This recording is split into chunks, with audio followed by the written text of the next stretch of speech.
ஓம் ஸ்ரீராம ராம ராமேதி ரமே ராமே மனோரமே சகசிரநாம தத்துல்யம் ஸ்ரீராம நாம வராணனே. உலகம் யாவையும் தாமுழா வாக்கலும் நிலைபெறுத்தலும் நீக்கலும் நீங்களா அழகிலா விளையாட்டுடையார் அவர் தலைவர் அன்னவர் கேசரன் நாங்களே. எத்திர எத்திர ரகுநாத கீர்த்தனம் தத்திர தத்திர கிருத்தமாஸ்தகாஞ்சலிம் வாஷ்பவாரி பரிபூர்ணலோச்சனம் மாருதிம் நமது ராட்சசாந்தகம். அஞ்சிலே ஒன்று பெற்றான் அஞ்சிலே ஒன்றை தாவி அஞ்சிலே ஒன்று ஆறாக ஆரியர்க்காக ஏகி அஞ்சிலே ஒன்று பெற்ற அணங்கை கண்டு அயலாரூரில் அஞ்சிலே ஒன்றை வைத்தான் அவன் எம்மை அழித்துக் காப்பான். இன்னைக்கு நம்ம கம்பராமாயணத்துல பாலகாண்டத்துல தாடகை வதை படலத்துல 50வது பாடல் பார்க்க போறோம். சொல்லுக்கும் கடியவேகச் சுடுசரம் கரிய செம்மல் அல்லுக்கும் நிறத்தினாள் மேல் விடுதலும் வைர குன்ற கல்லுக்கும் நெஞ்சில் தங்காது அப்புறம் கழன்று கல்லா புல்லருக்கு நல்லோர் சொன்ன பொருள் என போயிற்றன்றே. இதுதான் பாட்டு. இப்ப பதம் பிரிச்சு பொருள் பார்க்கலாம். சொல்லுக்கும் கடிய வேக சுடுசரம், நிறைமொழி மாந்தரின் சாபச் சொற்களை ஒத்த கடிய வேகமுடைய ஒரு சுடுசரத்தை கரிய செம்மல் அல்லுக்கும் நிறத்தினாள் மேல் விடுதலும். கரிய நிறமும் அழகும் உடைய ராமபிரான் இருள் போன்ற நிறத்தை உடைய தாடகையின் மீது செலுத்திவிடவே வைர குன்ற கல்லுக்கும் நெஞ்சில் தங்காது. அந்த அம்பு வைரம் பாய்ந்த கல் போன்ற தாடகையின் நெஞ்சில் தங்கியிராமல் அப்புறம் கழன்று நெஞ்சில் பாய்ந்து பின் முதுகுப்புறமாக கழன்று கல்லா புல்லருக்கு நல்லோர் சொன்ன பொருள் என கல்வி அறிவில்லாத புண்மையாளர்களுக்கு நல்லவர்கள் சொன்ன நல்ல பொருளை போல போயிற்று அன்றே, ஓடி போய்விட்டது. இப்ப நம்ம இந்த பாட்டுல இருக்கக்கூடிய நயங்களை பார்க்கலாம். இதுல சொல்லுக்கும் கடியவேக சுடுசரம் அப்படின்னு வர்ற இடத்துல சொல் அப்படிங்கிற வார்த்தைக்கு நிறைய அர்த்தம் இருக்கு. நமக்கு எல்லாருக்கும் தெரிஞ்சது தமிழ் மொழி, தமிழ் சொல், வட சொல் அப்படின்னு அது மொழியை குறிக்கும். இல்லாட்டி அவன் சொன்ன சொல் அப்படின்னு அந்த சொல்லுதல் அப்படிங்கிற பேச்சையும் குறிக்கும். இதெல்லாம் தவிர முன்னோர் சொன்ன சொல் அப்படிங்கிற பழமொழியையும் குறிக்கும். அப்புறம் நான் ஒரு சொல் சொன்னேன்னா நான் சொன்னதுதான் அப்படின்னு சொல்ற இடத்துல அந்த உறுதிமொழியையும் குறிக்கும். அவன் வாக்கு கொடுத்தான்னா கொடுத்தது அப்படின்னு அது கட்டளையையும் குறிக்கும். கட்டளையும் வரும், உறுதியையும் குறிக்கும். இதெல்லாம் தவிர புகழ் அப்படின்னு ஒரு அர்த்தம் இருக்கு. அதாவது இறைமாட்சி அப்படிங்கிற அதிகாரத்துல திருக்குறள்ல 7வது குறள், அந்த அதிகாரத்துல இன்சொலால் ஈத்தளிக்க வல்லாருக்கு தன் சொலால் தான் கண்டனை திவ்வுலகு அப்படின்னு ஒரு குறள். அதுல இன்சொலால் ஒரு ராஜா எப்படி இருக்கணும் அப்படின்னு கேட்டா, இன்சொலால் ஈத்தளிக்க வல்லாருக்கு நல்ல இன்முகமாக பேசி யாருக்கு தக்க மனிதர்களுக்கு கொடை கொடுக்கக்கூடிய வல்லமை பெற்றவனாக இருந்தால் தன் சொலால் தான் கண்டனை திவ்வுலகு அப்படின்னு வர்ற இடத்துல அந்த இடத்துல சொல் அப்படின்னு வர்றது புகழ குறிக்கும். தன் புகழால் அவன் அந்த உலகத்தையே அவன் கைக்குள்ள கொண்டு வந்துக்க முடியும் அப்படின்னு வரும். எதுக்கு சொல்ல வரேன், அந்த இடத்துல தன் சொல்லால் இன்சொல்னு சொல்ற இடத்துல சொல்லையும் தன் சொல்னு சொல்ற இடத்துல புகழையும் குறிக்குதுல, அந்த மாதிரி புகழையும் குறிக்கும். இதை தவிர மந்திர சொற்கள், உச்சாடனங்கள், அதுவும் சொல் அப்படிங்கிற இதுக்குள்ள அடங்கும். இதெல்லாம் தவிர 4 பேர் சொல்ல கேளேண்டா அப்படின்னு சொல்ற இடத்துல அது அந்த சொல்லுங்கிறது புத்திமதியை குறிக்கும். இந்த மாதிரி பல பொருள் இருக்கு. இதெல்லாம் தவிர சாபம் அப்படிங்கிற ஒரு பொருளும் இருக்கு. அதாவது சொல்லுக்கும் கடிய வேக சுடுசரம், இந்த இடத்துல ராமருடைய அம்பு எப்படி போச்சு அப்படின்னு கேட்டா அதனாலதான் நிறைமொழி மாந்தரின் சாபச் சொற்களை ஒத்த கடிய வேகத்துடைய அப்படின்னு நம்ம பாக்குறோம். இந்த இடத்துல சொல்லுங்கிறது சாபம். நிறைமொழி முனிவர்கள் கொடுக்கக்கூடிய சாபம் எந்த அளவுக்கு போகுமோ, எவ்வளவு வேகமா சட்டுன்னு பலிக்கும்ல, சொன்ன நேரத்திலேயே பலிக்கும். அதனால அப்படி வேகமா இருந்தது அப்படின்னு சொல்ல வராங்க. அதனாலதான் திருக்குறள்ல நீத்தர பெருமைங்கிற அதிகாரத்துல கூட 9வது குறள்ல குணமென்னும் குன்றேறி நின்றார் வெகுளி கணமேயும் காத்தல் அரிது அப்படிங்கிற இடத்துல அவங்க குணம் எப்படி ஒரு குன்று போல இருக்கக்கூடிய நல்ல குணம் பொருந்திய முனிவர்கள், துறவிகள் அவர்களுடைய வெகுண்டு அவங்க சாபம் சொன்னாங்கன்னா அவங்க வெகுளி, முதல்ல அவங்க கோபமே படமாட்டாங்க.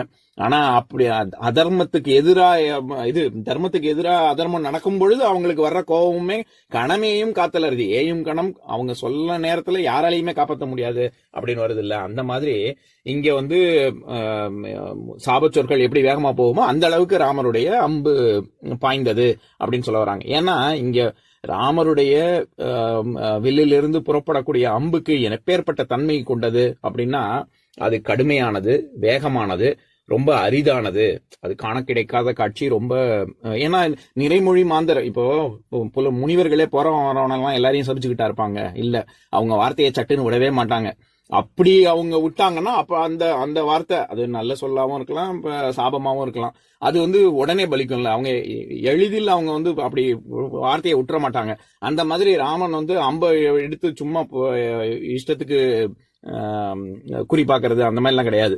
எங்க அது அதர்மத்தை அழிச்சு தர்மத்தை நிலைநாட்டணுமோ அங்கதான் ராமர் விடுவார். அப்படிங்கறதுனால அது அரிமையையும் குறிக்கும். அது வெறும் சரம் அப்படின்னு சொல்லல, கடிய வேக சுடு சரம் அப்படின்னு சொல்றாரு. சுடும் அப்படின்னு, சுடுகின்ற அம்பு அப்படின்னு. அது சரம். நான் ஏற்கனவே நம்ம சுப்ரபாதம் சீரீஸ்ல சொல்லும் பொழுது அண்ட சராசரம் அப்படின்னு சொல்ற இடத்துல சரம் அச்சரம் ரெண்டும் சேர்ந்தது சராச்சரம் அப்படின்னு. நம்ம சரம்னா நகரக்கூடியது, அச்சரம்னா நகராதது, எல்லாத்துக்கும் ஆன உலகம் அப்படிங்கறதுனாலதான் அண்ட சராசரம்னு சொல்றோம்.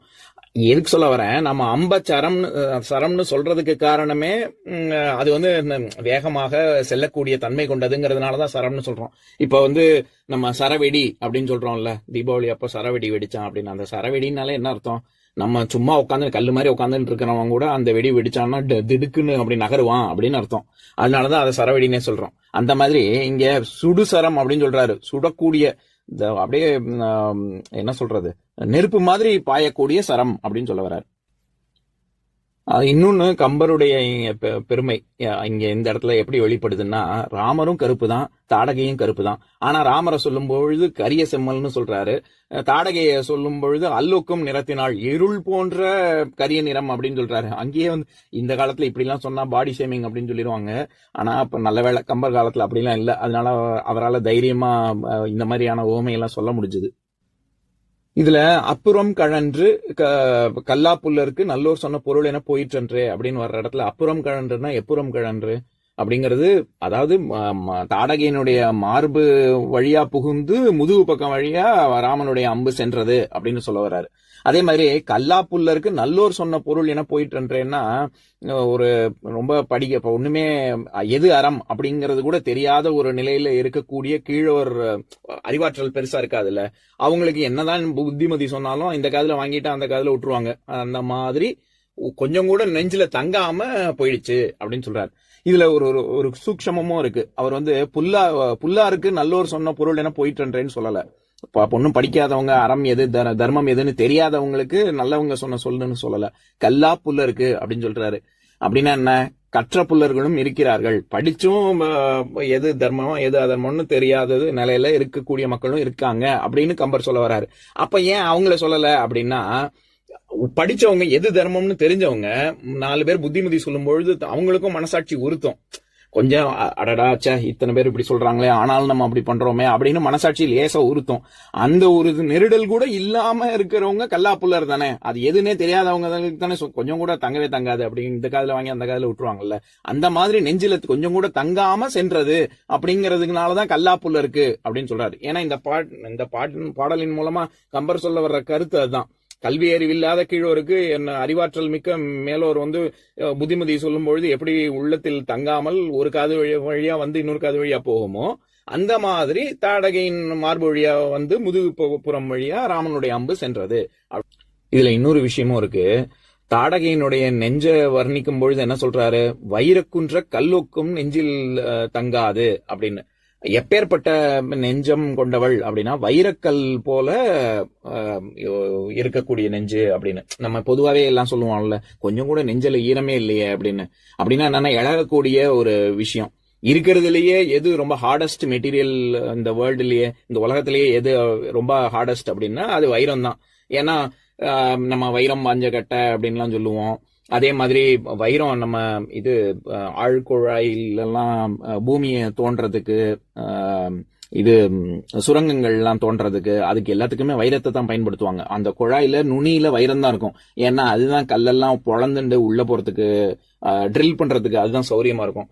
அதுதான் இருக்கலே ஹார்டஸ்ட். அதனால அப்பேற்பட்ட ஒரு நெஞ்சம் படைத்தவள் அப்படிங்கறதுனாலதான் வைரக்குன்ற கல்லொக்கும் நெஞ்சில் தங்காது அப்படின்னு சொல்றார் கம்பர்.